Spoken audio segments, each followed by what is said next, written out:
This has been a wonderful discussion جو کہ ابھی تک یہاں پہ ہوئی ہے. میں اس کو اگر کنکلوژن کی طرف لے کے جاؤں تو اس سے پہلے ایک سوال ہے جو کہ اٹھ کرنا بہت زیادہ ضروری ہے. That is the volatile Indo specific region جس کی ہم بات کیجیے. اب چونکہ ہم حالت جنگ کی بات کی ہم نے آغاز کیا تھا تو اختتام بھی چاہوں گا میں وہیں سے ہو. کیا ہمیں نمبر 1 میں آپ کا 2001 سے 2021 تک کے کالم میں آپ کا میرا خیال ہے غالباً 27 ڈیٹ تھی یا 28 ڈیٹ تھی, اس میں آپ نے لکھا اور بڑی خوبصورت بات لکھی اس کے اندر آپ نے کہ ہم نے اب بدل چکا ہے پاکستان. ود اس اور اگینسٹ اس کی جو پالیسی آئی تھی اس ٹائم تو ہمیں اپنے گھٹنے ٹیکنے پڑے. اس ٹائم اگر ہم گھٹنے نہیں ٹیکتے اور ہم سٹانس لیتے ہیں that you can not use our soil, ہماری سوورینٹی جو ہے اب اس کو ہم کمپرومائز نہیں کریں گے. How do you see the future too? مجھے کچھ بھی نہیں کر سکتے. دیکھیں پاکستان کے بارے میں جو لوگ اس طرح کی بات کرتے ہیں کہ پاکستان کو کچھ بگاڑا جاتا ہے وہ پاکستان کے عوام کو انفارم کرتے ہیں. میں نے ایک پروگرام کیا تھا کہ لیٹن امریکہ کے 4 ملک ایسے ہیں کہ جنہوں نے اپنا قرضہ دینے سے انکار کیا تھا, جن میں سے سب سے پہلا ملک جو تھا وہ ایکواڈور تھا. اور انہوں نے ایک ڈیفینیشن کی تھی ڈیٹ کی کہ the debt which has been accrued for the benefit of the few is illegitimate. وہ قرضہ جب چند لوگوں کے فائدے کے لیے لیتے ہیں وہ انلیجیٹمیٹ حرامی ہے. اور they refuse to pay 88% of the debt. کیا کسی نے کچھ کر لیا؟ اس کا نہیں کیا. People accepted it. ہم نے آنکھیں دکھانا سیکھی ہی نہیں اور یہ ہمارا میڈیا نہیں سکھاتا. میں ایک چینل میں یہ چاروں کاغذات دکھا رہا تھا تو ایک صاحب نے کہا یہ تو ایک خادم رضوی والی بات ہوگی. میں نے کہا خادم رضوی کی ہو یا کسی اور کی بات ہوئی ہے لیکن اس کے بعد اس کو بلیک آؤٹ کر دیا گیا. پاکستان کو عزت سے زندگی گزارنے نہ دینے ہیں میڈیا کا 90% ہاتھ ہے. یہ پاکستان کو بے غیرت بنانا چاہتے ہیں, یہ پاکستان کو جھکا ہوا دکھانا چاہتے ہیں, یہ پاکستان کو کمزور بتانا چاہتے ہیں, یہ پاکستان کے سامنے خوف پیدا کرنا چاہتے ہیں, یہ پاکستان کے بچے کو امریکہ کو غلام بنانا چاہتے ہیں. یہ بکے ہوئے لوگ ہیں. That is the head line for me. مطلب اس لائن کو آپ نے ہائی لائٹ کرنا ہے, اس کو ایکچولی سننا نہیں ہے کہ وہ یہ مقبول جان صاحب نے کہہ دیا بکے. نہیں, بکے مینز ایکچولی میں کہ that you are selling out your own morality. آپ اپنا ریلیجن کو اگنور کر رہے ہو, آپ سوشلی پولیٹیکلی اکنامکلی کرمبل کر رہے ہو سویلائزیشنس کو, آپ آنے والی نسلوں کو برباد کر رہے ہو جسٹ چند پیسوں کے پیچھے.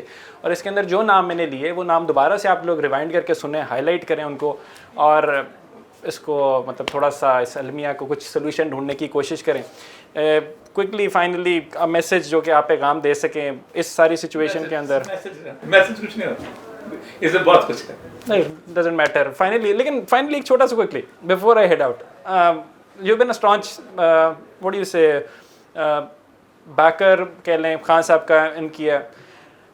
از دیر اینی تھنگ جو کہ آپ کو لگ رہا ہے کہ شاید کچھ بہتر ہو سکے یا نہ ہو؟ نہیں, خان صاحب کا میں کبھی خان صاحب کو میں ہمیشہ سے بہت عرصے سے جانتا. خان صاحب کا سپورٹ نواز شریف اور زرداری کو, چونکہ میں نے ان کے ساتھ کام کیا 32 ایئر نوکری ہے.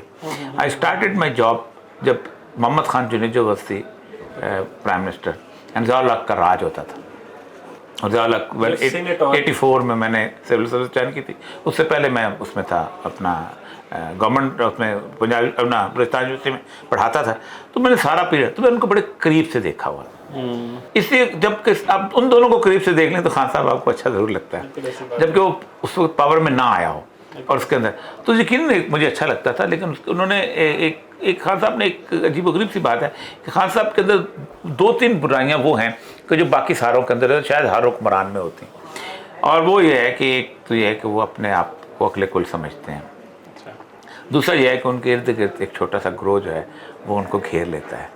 اور تیسرا یہ ہوتا ہے کہ وہ کسی طور پر بھی مخالفت برداشت نہیں کر پاتے. سر اگر مخالفت وہ برداشت نہیں کر پاتے اندر سے اپنے اندر سے نہیں کر پاتے. شہباز شریف جو تھے, میں ان کے ساتھ سیکرٹری انفارمیشن تھا جب میں آیا, تو اسی ڈسکشن کے اندر ایک دفعہ ہوا, میں نے کہا کہ آپ کو پتہ ہے اکبر بادشاہ جو ہے وہ کیوں کامیاب ہو گیا تھا؟ آپ کو پتا بڑا سکسیسفل الگ میں نظریات اکبر دی گریٹ ایکلیکٹرسزم آف اکبر کو نکالتے ہیں آپ. ہاں باقی اس کے نظریات اپنی جگہ, لیکن 13 سال کی عمر میں سکسیس اسٹوری. تو انہوں نے کہا کیوں کامیاب ہو گیا تھا؟ میں نے کہا صرف ایک بات, اس نے یہ تسلیم کر لیا تھا کہ اس کو کچھ نہیں آتا ہے. جس دن خان صاحب یہ تسلیم کر لیں گے نا ان کو کچھ نہیں آتا ہے, ملک ترقی کر لے گا. جس دن خان صاحب یہ سر بہت بہت شکریہ. میرے پاس 2-4 اور باتیں جو کہ میں کسی دن اور آپ سے بہت زیادہ ریکویسٹ کر کے آؤں گا اور آپ سے ٹائم لیں گے انشاءاللہ. This is me Ismail Qasim signing out. Until next time stay tune جی. اللہ حافظ.